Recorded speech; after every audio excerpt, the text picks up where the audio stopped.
گو بسم اللہ الرحمن الرحیم۔ محترم ناظرین، السلام علیکم ورحمۃ اللہ وبرکاتہ۔ ماشاءاللہ یہ ہمارے لیے بڑی سعادت کی بات ہے کہ آج ہمارے درمیان ایسے عظیم شخصیت موجود ہیں جو رئیس المحدثین استاد العلماء حضرت شیخ سلیم اللہ خان رحمہ اللہ کے خاص فیض یافتہ، اور جنہوں نے اپنی زندگی کے قیمتی لمحات، زندگی کے شب و روز قیمتی اوقات پاکستان میں خصوصی طور پر عربی زبان کی نشر و اشاعت کے لیے وقف کی، اور الحمدللہ آج حضرت کا لگایا ہوا پودا پورے پاکستان میں زور و شور سے قائم دائم ہے۔ اور الحمدللہ عربی کے حوالے سے اور علم دین کے حوالے سے ہمارے حضرت شیخ ولی خان المظفر حفظہ اللہ تعالی کسی تعارف کے محتاج نہیں ہیں۔ آج ہم حضرت کے پاس کچھ سوالات لے کر آئے ہیں عربی کے حوالے سے، تو آئیے سب سے پہلے پوچھتے ہیں حضرت کیسے ہیں، آپ خیریت سے ہیں؟ اللہ کا کرم ہے۔ تو آج ہم بڑے خطرناک سوال لے کر آئے ہیں آپ حضرات کے پاس۔ اچھا، امید کرتے ہیں کہ انشاءاللہ تعالیٰ آپ اپنے قیمتی تجربات سے ہم سب کو مستفید فرمائیں گے۔ ہمارے چونکہ آپ وقتاً فوقتاً تمام عربی معاہد کے خصوصی سرپرستی فرماتے ہیں، تو مختلف قسم کے جو علماء اور طلباء ہیں وہ ہم سے سوالات کرتے ہیں الجوہری اکیڈمی میں، تو الجوہری اکیڈمی سے خصوصاً دیگر سے بھی۔ تو سب سے پہلے حضرت یہ بتائیے کہ ماشاءاللہ اللہ پاک نے آپ کو عربی کے حوالے سے مہارت دی ہے، تو یہ عربی تعلیم اور عربی لغت پہ آپ کو یہ مہارت اور عبور کیسے حاصل ہوا؟ اس کے حوالے سے اپنی کچھ قیمتی آراء ہمارے لیے اور ہمارے ناظرین کے لیے پیش فرما لیں تاکہ ہم سب اس سے مستفید ہو سکیں۔ جزاک اللہ۔ عاطف بھائی، اللہ تعالیٰ آپ کو جزائے خیر دے۔ آپ کے والد صاحب حضرت مولانا قاسم جوہری صاحب، جو اپنے سال میں وفاق المدارس العربیہ پاکستان میں بھی اول آئے، ان سے بھی ہمارا اچھا تعلق ہے، آپ سے بھی ہے۔ الجوہری اکیڈمی آپ کی جو ادارہ ہے، یہ آپ کا بڑاپن ہے کہ آپ اس کے اوپر لکھتے رہتے ہیں، اس کے ہر اشتہار پہ لکھتے ہیں کہ زیر سرپرستی الشیخ ولی خان المظفر۔ ہم اس لائق تو ہے نہیں، اللہ بنا دے۔ عربی قدرتی بات ہے کہ بہت بچپن سے مجھے عربی سے محبت ہے۔ اچھا، کسی زمانے میں ہم کیسٹیں سنتے تھے علماء کی، تو مولانا بجلیگر صاحب نے ایک مرتبہ جی۔ فرمایا تھا کہ جس کو عربی نہیں آتی نا اس کو میں عالم نہیں مانتا ہوں۔ سبحان میں نے کہا یار یہ تو کوئی اور چیز ہے، حالانکہ ہمارے یہاں مارتون بابا جی اور ہم مارتون علاقے کے ہیں، جی، تو وہاں تو سب منطق ہے، آپ کو پتہ ہے، بالکل، کوہستان فلسفہ اور بہت کوہستان زیادہ سے لوگ مشہور، آتے ہیں سب۔ بالکل۔ تو پھر میں عربی کی طرف ایسے کچھ فطری طور پر اور کچھ ایسے ہی اللہ تعالیٰ نے جو ہے نا متوجہ کرایا، تو میں نے اکثر طالب علمی میں پرچے بھی عربی میں لکھے۔ ماشاء اور اس کے بعد پھر یہ ہوا کہ جامعہ فاروقیہ میں اللہ تعالیٰ نے مجھے اپنے خصوصی فضل سے، اور شیخ سلیم اللہ خان صاحب رحمہ اللہ اور حضرت مولانا عبدالرزاق صاحب اور دیگر اساتذہ کا میں بہت ممنون، بہت مشکور ہوں، اور میری نسلیں ان کی ممنون اور مشکور ہیں کہ انہوں نے مجھے وہاں موقع دیا۔ وہاں پھر اتفاق سے جو مجھے پہلے سال 2 گھنٹے ملے نا، وہ ایک سیرت کا گھنٹہ تھا جس پر ہم نے کتاب تیار کی، سیرت رسول، جو وفاق کے نصاب میں ہے، حضرت کو پیش کی، حضرت نے میں اصلاحات کی اور وہ کتاب بن گئی۔ ایک اور کام جو ہم روزانہ بغیر کتاب کے بچوں کو پڑھاتے تھے، تو حضرت نے تو مجھے اپنا پرسنل سیکریٹری وفاق میں رکھا ہوا تھا، جی، لیکن میرے پاس 2 گھنٹے بھی تھے، تو اس گھنٹے میں جو کلاس میں عربی پڑھاتا تھا وہ میں مرتب کر کے حضرت کو دکھاتا تھا کہ میں یہ پڑھا رہا ہوں، بالکل ابتدائی طلبہ کو۔ تو اس سے کتاب بن گئی تسہیل الادب، جس پر بعد میں مزید کام ہوا۔ یہ نہیں کہ جو میری کاپی تھی وہی کاپی بہ نہیں، لیکن حضرت اس میں کام کرتے رہے خود بھی اور کرواتے بھی رہے۔ پھر اتفاق سے حضرت نے مجھ سے فرمایا کہ آپ اس دفتر کے بجائے جہاں حضرت تشریف فرماتے تھے نا، حضرت نے فرمایا آپ کی نشست جو الفاروق میں ہوگی، تاکہ وہاں میگزین آتے ہیں، وہاں کتابیں ہیں، تو آپ کچھ پڑھے لکھے، مختلف قسم کے مواد آتے تو ہوں وہاں عرب میگزین بھی بہت آتے تھے، اور الفاروق عربی کا پھر جو ہے نا حضرت مولانا ڈاکٹر عادل خان شہید رحمۃ اللہ علیہ نے مجھے اپنا جو ہے نا وہ بنا دیا، وہ ایڈیٹر ان چیف تھے اور مجھے ایڈیٹر بنا دیا. تو اس پہ پھر مجھے لکھنا پڑھنا اور پھر یہ چیزیں. پھر ایک وقت آیا کہ شیخ سلیم اللہ خان صاحب کے دل میں اللہ تعالیٰ نے ڈالا کہ یہاں معہد ہو. اب معہد کا نام ہی کوئی نہ جانے. اب پورے پاکستان ہر کوئی کہتا ہے ماحول نہیں ہوگا. ہاں معہد کیا ہے؟ جیسے ابھی مقرأہ کا ایک لفظ ہے. اب مقرأہ پاکستان میں کوئی نہیں جانتا، لیکن ابھی حرمین شریفین میں جو آن لائن قرآن کریم کی تدریس ہوتی ہے اور تحفیظ ہوتی ہے جی اس کو مقرأہ کہتے ہیں. اچھا. مقرأۃ الحرمین شریفین اور مقرأۃ المسجد النبوی شریف، مقرأۃ المسجد الحرام، اس میں لاکھوں لوگ پڑھ رہے ہیں. تو اب یہ نیا لفظ آ گیا. عربی میں تو یہی گھساتے ہیں، ایک سمندر ہے نا. بالکل. تو پھر وہ معہد کا یہ ہوا کہ اس میں اس زمانے میں شیخ غلام اکبر صاحب، شیخ ایاز صاحب اور شیخ حسین رشید صاحب اور شیخ اسلام الدین صاحب اور یہ جو سارے مدینہ یونیورسٹی کے فاضل تھے، اور شیخ اسماعیل تھے، اور پھر ازہر شریف کی جناب 5-6 اساتذہ تھے، سعید قطب صاحب اور شیخ امین اور شیخ عبد القادر اور شیخ محمود اور اس طرح. وہ پھر میں نے خط لکھا تھا ازہر کو، 16 صفحات پہ مشتمل خط لکھا تھا. ماشاءاللہ. اس پر انہوں نے وہ لوگ دیے. تو پھر حضرت نے حکم جاری فرمایا کہ بھئی مدیر المعہد بھی یہ ہوں گے. ماشاءاللہ. اب وہ چونکہ وہ کام آتے گئے اور ہم کام کے ساتھ ہم نے یہ سوچا کہ یار ایک موقع ملا ہوا ہے تو سیکھتے جاؤ. تو اس طرح ایک ایزی ماحول میں ہم نے سب کچھ جامعہ فاروقیہ میں سیکھا. یہ اور بات ہے کہ ہم نے پھر میں بیروت بھی گیا، وہاں کچھ میں نے انسانی حقوق میں بھی کچھ کلاسیں لی اور اس طرح اور جگہوں پہ بھی، لیکن جو کچھ ہماری جو کچھ بنیاد ہے اور جو کچھ ہم ہے وہ جامعہ فاروقیہ کی وجہ سے ہے. عموماً جیسے کہ آپ حضرات نے عربی جس زمانے میں سیکھی ہے اس زمانے میں اتنا رواج بھی نہیں تھا. بالکل. اور آج کل کے ہم دیکھتے ہیں کہ مختلف مدارس میں عربی ماہرین اساتذہ بھی ہیں، اس کے باوجود طلباء جو ہے وہ ایک قسم کی دشواری کا سامنا ان کو ہوتا ہے. طلباء عموماً یہ سمجھتے ہیں کہ بھائی عربی ہمیں تبھی آئے گی جب ہم اس مدرسے سے جائیں گے، فاضل ہوں گے، کہیں تخصص کریں گے، عربی تب آئے گی. تو اب طلباء چاہتے ہیں کہ ہمیں دوران تعلیم عربی آ جائے. جی بالکل. تو دوران تعلیم عربی سیکھنے کے لیے وہ کون کون سے ایسے چیزیں ہیں کہ جو ایک طالب علم جس پر عمل کرے تو اس کو عربی آ جائے گی؟ بہت خوبصورت سوال ہے آصف بھائی.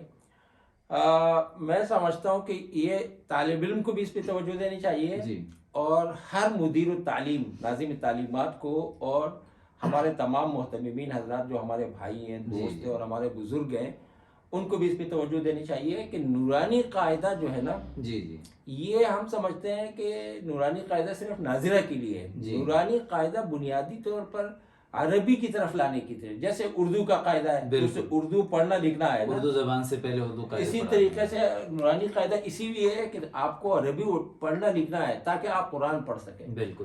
تو ہمیں بالکل ابتدائی کلاسیں رکھنی ہوں گی، وہ ہمیں اپنے مکتبوں میں بھی رکھنی ہوگی، جو ہمارا مکتب سسٹم ہے اس میں بھی، جی جی، جو ہمارا معہد سسٹم ہے اس میں بھی، جو ہمارا مدرسہ سسٹم ہے اس میں بھی، جو ہمارا جامعہ سسٹم ہے اس میں بھی. اور ہمارے طالب علم کو اگر 1 سال ان کا لگ بھی جائے مکمل عربی پڑھنا شروع میں، تو یہ آدھا علم تو اس کو آ گیا، آدھا علم آ گیا، آدھا علم آ گیا. باقی آدھے کے لیے اس کو تھوڑی بہت محنت کرنی پڑے گی، وہ آسان ہو جائے گا. اگرچہ بعد میں معہد ہے، کلیہ ہے اور تخصصات ہے اور اس میں پی ایچ ڈی کرنی ہے، وہ چیزیں بھی ہیں اور ابھی ہوں گی انشاءاللہ تعالیٰ، اور اس پر کام کریں گے.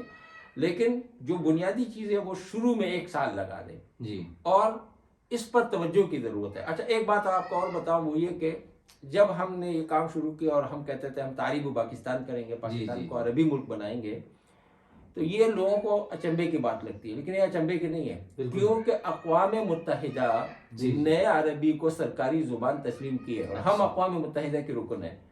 تو جب ہم اقوام متحدہ کے رکن ممالک ہیں اور ہم مسلمان بھی ہیں اور ہم عربوں کے قریب بھی ہیں، تو جب اقوام متحدہ نے 6 زبانیں کی ہیں تو ہم بھی 3 زبانیں قومی طور پر تسلیم کر لیں کہ بھئی ہماری سرکاری زبان انگریزی بھی ہے کیونکہ ہمارے قوانین اس میں ہے، یا ہمارا آفیشیل لینگویج وہ ہے، بولی کی زبان اردو ہے اور ہماری مذہبی زبان عربی ہے. یہ تو کوئی مشکل کام نہیں ہے اور یہ پورے عالم اسلام میں یہ سب کچھ آ سکتا ہے. ٹھیک. مدارس میں عموماً عربی پڑھایا جاتا ہے اور طلباء پڑھتے ہیں، اساتذہ پڑھاتے ہیں، لیکن انتہائی کوشش کے باوجود وہاں ایک ماحول نہیں بن پاتا. کئی مدارس میں ماشاءاللہ کامیابی سے بہترین ماحول بھی ہیں. عربی ماحول پیدا کرنے کے لیے ہمیں کون کون سی چیزوں پر عمل کرنے کی ضرورت ہے کہ جس سے عربی ماحول پیدا ہو جائے؟ عربی ماحول بہت آسانی سے بن سکتا ہے. اگر کسی بھی مدرسے کو اچھا استاد مل گیا یا ان کے عربی سسٹم میں اچھا مدیر مل گیا جو اس چیز پر فوکس کرے اور اس کو اس کی اہمیت کا اور فرضیت کا اندازہ ہو کہ یہ فرض کام ہے بھائی. اس کے بغیر جو آپ دعا پڑھتے ہیں آپ کو پتہ نہیں چلتا میں کیا پڑھ رہا ہوں. بھائی ہمیں منتر تو نہیں پڑھ رہے ہیں نا, ہم تو دعا پڑھ رہے ہیں, ہمیں سمجھ میں آنا چاہیے. ہم قرآن پڑھ رہے ہیں تو قرآن سمجھ میں آنا چاہیے, حدیث پڑھ رہے ہیں تو حدیث سمجھ میں آنی چاہیے.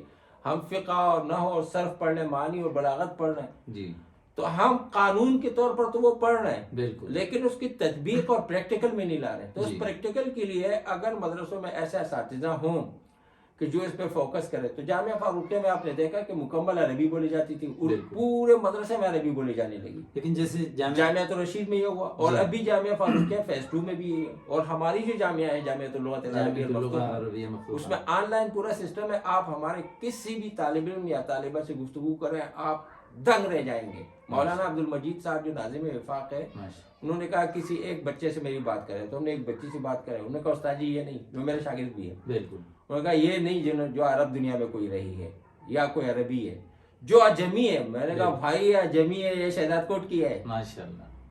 تو ماحول اگر آپ بنانے پہ آ جائیں تو بنتا ہے.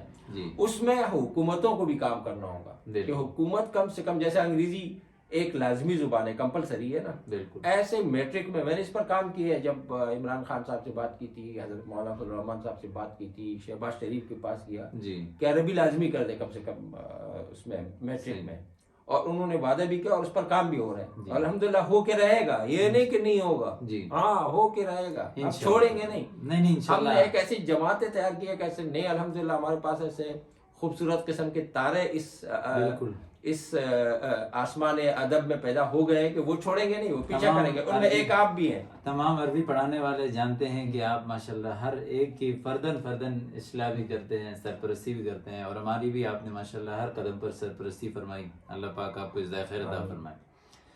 اس کے بعد جیسے مدارس سے فراغت کے بعد جیسے آپ نے کہا کہ ابتدائی مکاتب ہونے چاہیے, اس میں باقاعدہ طور پر ابتدائی عربی پڑھائی جائے, اور پھر درسی نظامی میں ایک ماحول بنایا جائے, اس میں جو نظام یعنی درسی نظامی کے جو مدیر تعلیم ہے اور اساتذہ ہے اس کی اہتمام کریں گے تو انشاءاللہ تعالیٰ طلبہ میں بھی اس کا اثر پڑے گا.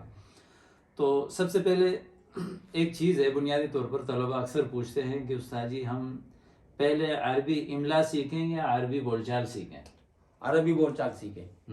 جیسے بچہ سیکھتا ہے نا, بچہ پہلے گفتگو سنتا ہے, صحیح, بلکہ وہ بولنے سے پہلے سننا سیکھے. بالکل, ہمارے ہاں شیخ عاطف بری صغیر میں سننا یہ کسی کو نہیں آتا. بالکل, میں رات کو, یہ لبید بھائی بیٹھا ہوا ان سے پوچھ لیں, میں رات کو ایک تو میں قرآن کریم سنتا رہتا ہوں. کل میرا قرآن کریم ختم ہوا اور آج سورہ بقرہ کا آدھا ہو گیا.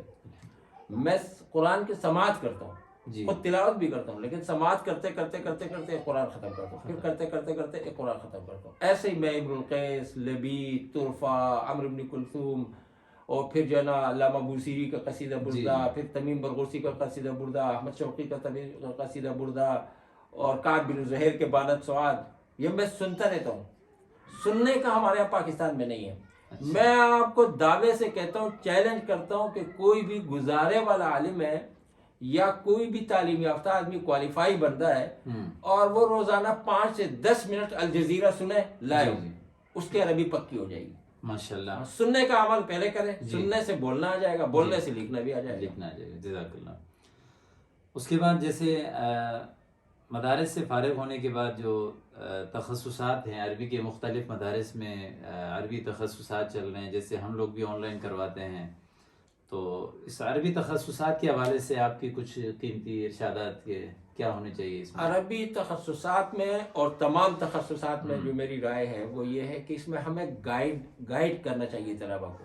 اس میں ہمارے یہاں پڑھا رہے ہیں بالکل اس طرح پڑھا رہے جیسے اولیاء کے طلبہ کو پڑھاتے ہیں. وہ بھائی یہ پڑھانے کے نہیں ہیں, یہاں تک کہ تخصص میں افتاء میں بھی پڑھا رہے ہیں. یہ تو صرف اس لیے آپ ان کو ہدایات جاری کریں, آپ کی ہدایات پر چلتے ہوئے وہ اپنا نظام چلائیں, بالکل, وہ خود مطالعہ کریں, وہ خود آگے کی طرف بڑھیں. صحیح. مسئلہ یہ ہے کہ یہاں پہ پڑھائی ہوتی ہے. صحیح. اور بھائی اس میں پڑھا, اب صحیح بخاری جو ہے نا شیخ خمیس پڑھا رہے ہیں, شیخ عثمان الخمیس پڑھا رہے ہیں, یہ یوٹیوب پہ آپ دیکھیں گے. جی. ایک طالب علم عبارت پڑھ رہا ہوتا ہے اور میں بھی اسی طرح پڑھا رہا ہوں, لیکن میں خود, میری بھی ویڈیوز ہے اس میں نیچے عبارت بھی آ رہی ہے. میں نے آپ کو کچھ دکھایا, 200-300 ویڈیو ہے. بحر الباری شرح صوتی لصحیح البخاری. جی جی. تو میری بخاری میں خود شرح کر رہا ہوتا ہوں، اس میں وہ درمیان میں کوئی مشکل لفظ کا بتا دیتا ہے یا کہیں تھوڑا سا مسئلہ بتا دیتا ہے، اتنا ہی ہے. اس کو سرد کہتے ہیں، سرد البخاری، سرد العبارہ. جی ہمارے یہاں اس میں بھی پڑھاتے ہیں، بخاری میں بھی کہتے ہیں کہ شروع میں بسم اللہ کیوں لائے، وہ جیسے ہم لوگ نحوی میں لاتے ہیں. تو یہ ایک تو تخصصات میں یہ ہے. دوسرے کہ تخصصات کا ایک ایزی نصاب ہونا چاہیے، تخصصات کو ایم فل کے برابر لایا جائے، اور تخصصات میں آخر میں تھیسس کا مقالہ دیا جائے، تھیسس دیا جائے، مقالہ دیا جائے، تاکہ وہ ہمارے جو جامعات ہیں یہ جامعات نہیں ہیں. بالکل. کیونکہ اس میں کلیات نہیں ہیں. بالکل. یعنی نہ اس میں کلیات ہے تمام، نہ اس میں مراحل تمام ہے. دکتورا کا مرحلہ ہے نہیں اور ہم اس کو جامعہ کا نام دے رہے ہیں. تو اس کو ہم جامعات المراحل بھی کر دیں، جی، جامعات الکلیات بھی کر دیں، جی، تو اس صورت میں پھر یہ جامعہ کہلائے گا. اور اس کے تخصصات پر مسلسل مشاورت جاری رہنی چاہیے. جہاں جہاں تخصص ہے، جہاں جہاں درس نظامی ہے، جہاں جہاں جو تعلیم ہے، اس پر تھنک ٹینکس کے طور پر جو ہے نا، مثلا حفظ ہے، پوری دنیا میں حفظ جو ہے نا وہ 3 سال میں کرایا جاتا ہے، میں 3 مہینے میں کراتا ہوں. یہ میرا بیٹا بیٹھا ہوا ہے لبید نے 4 مہینے میں حفظ کیا ہے. میرے اسلام آباد میں وہ ہے القرآن کمپلیکس، وہاں ہم 3 مہینے میں حفظ کراتے ہیں. ایک بچی نے وہاں 26 دن میں حفظ کیا، سبحان اللہ. اور اس کے لیے شیخ سلیم اللہ خان صاحب خود تشریف لے گئے. اب لوگ مانتے نہیں ہیں. اب کل پرسوں اردو پوائنٹ میں آیا تھا، ایک بچہ تھا چھوٹا سا، اس نے 40 دن میں قرآن کریم یاد کیا. اور یہ غزہ والے جو لوگ ہیں اکثر حافظ ہیں، یہ 2 سے 3 مہینے میں حفظ کر لیتے ہیں. اب ہمیں ان چیزوں کو دیکھنا ہوگا. یہ نہیں کہ بھئی جو ملا جیون نے فرمایا، ملا جیون ہمارے سر کے تاج تھے، بالکل، لیکن وہ زمانہ کچھ اور. یعنی آپ کہنے کا مقصد یہ ہے کہ تعلیم میں جو مشاورت بھی ہو، اور تدویر اور ترقی اور جدید تطبیق کی بڑی ضرورت، ہاں اس کی ضرورت ہے. ایک آخری سوال ہے، بڑا اہم ہے. اکثر ساتھی پوچھتے ہیں، جو علماء ساتھی ہیں، کہ ہم اپنے بچوں کو گھر میں عربی پڑھانا چاہتے ہیں، کہ ہم چاہتے ہیں کہ ہمارے بچے عربی بولیں. ظاہر ہے ہم عربی بولتے ہیں، تو ہم چاہتے ہیں کہ ہمارے بچے ہم سے اپنے گھر میں ہم ان کو سکھائیں. تو چھوٹے بچوں کو جو یعنی 3-4 سال کے ہیں، عربی سکھانے کے لیے کیا طریقہ اختیار کیا جائے؟ سب سے آسان طریقہ ہے کہ آپ اپنے بچوں کو جو چیزوں کے نام ہے نا، وہ عربی میں ان کو لیں. بالکل. ان کو جب بلائیں تعال، جب جائیں تو ان کو کہیں اذهب یا روح یا امشي. جب آپ کو پانی چاہیے تو آپ اس کا نام لے لیں، مثلا لبید مویا، لبید طعام، هذا وقت الطعام، لبید. اس طرح کر کے جو ہے نا وہ ایزی ماحول میں آرام سے، اور من الایسر الى الاصعب اور من اليسیر الى الكثیر، بالکل، مرحلہ وار اور علی سبیل الترقی جائیں. جی، جو عالم ہے ان کے پاس اتنا ذخیرہ عربی کا موجود ہے، ویکیبلری، بالکل، کہ وہ اپنے گھر والوں کو تو کم سے کم پڑھا سکتا ہے. بالکل. اور اس میں ایک بات میں بہت آپ کے سامعین کو بتانا چاہتا ہوں اندر کی، آپ اس بندے سے زیادہ عربی بولیں جس کو نہیں آتی، وہاں آپ شعر بنیں گے. بالکل. جس کو آتی ہے اس کے سامنے تو وہ تو جو آگے سے جو ہے نا، ہمارے شیخ یوسف قمر ہے، وہ تو آگے سے ایک دم جو ہے نا جلدی بول لیتا ہے. جس کو آتی ہے وہ بھی بھول جاتا ہے. تو جس کو نہیں آتی اس سے بولیں گے تو آپ کی زبان زیادہ چلے گی، آپ حاوی ہوں گے نا. جی بالکل. جزاک اللہ حضرت، آپ نے اپنا قیمتی وقت ہمیں دیا. آخر میں میں آپ کا شکر گزار ہوں، آپ کو سلام پیش کرتا ہوں. شکریہ آپ کا، آپ اتنے دور سے تشریف لائے. آخر میں ہمارے جو الجوہری اکیڈمی کے متخصصین ہیں، انشاءاللہ تعالی اس دفعہ ان کی تعداد تقریباً 78 تک ہے، ماشاءاللہ. تو الجوہری اکیڈمی کے متخصصین کے لیے کچھ کلمات آپ ارشاد. میں الجوہری اکیڈمی کے جتنے متخصصین ہیں ان سب کو سلام پیش کرتا ہوں. ان سب کے لیے اعلان کرتا ہوں کہ جیسے ہی ان کو سند الجوہری اکیڈمی سے ملے گی، ویسے ہی ان کو جو سند یہ کہیں گے تخصص فی الادب کی یا جس مرحلے کی، وہ عربک اوپن یونیورسٹی سے بھی ملے گی وہ سند انشاءاللہ. اور اگر ان کو آگے ایم فل اور پی ایچ ڈی کرنا ہے، اور وہ اس میں وہ نیچے کی جو چیزیں ہیں وہ مکمل ہو، اس میں جامعۃ الغزالی میں بات کروں گا استاد صاحب حضرت مفتی عبدالرحیم صاحب سے. جامعۃ الرشید میں بھی، جامشور یونیورسٹی سے ہم نے ایم اے او پہ دستخط کیے، وہاں سے بھی کرواؤں گا، اور اپنے یہاں سے بھی دوں گا. اور الجوہریہ اکیڈمی اور اس کے تمام جتنے بھی ساتھی ہیں ان کے لیے آپ رات کو کہیں گے، آپ دن کو کہیں گے، آپ کہیں گے انہیں آن لائن سبق پڑھائیں، ان کے ساتھ گفتگو کریں، ان کے ساتھ گپ شپ کریں، یا آپ آ جائیں کہیں پہ یا آن لائن کوئی کام کریں. اور آپ نے مجھے ایک لمحہ بھی ہے، ایک قدم بھی پیچھے پایا تو آپ کا جوتا اور میرا سر. نہیں الحمدللہ، ہر وقت، ہر ٹائم، ہر گھڑی آپ نے ہماری سرپرستی فرمائی، اور یہ کچھ ہمارا جو تخصص چل رہا ہے یہ سب آپ ہی کے سرپرستی اور اللہ دعاؤں سے تعالیٰ چل رہا کامیاب کرے. ہے. اللہ پاک اس سلسلے کو مزید ترقی نصیب فرمائے. آمین. آج تک کے لیے اتنی کافی ہے. السلام علیکم ورحمۃ اللہ وبرکاتہ. Thank you.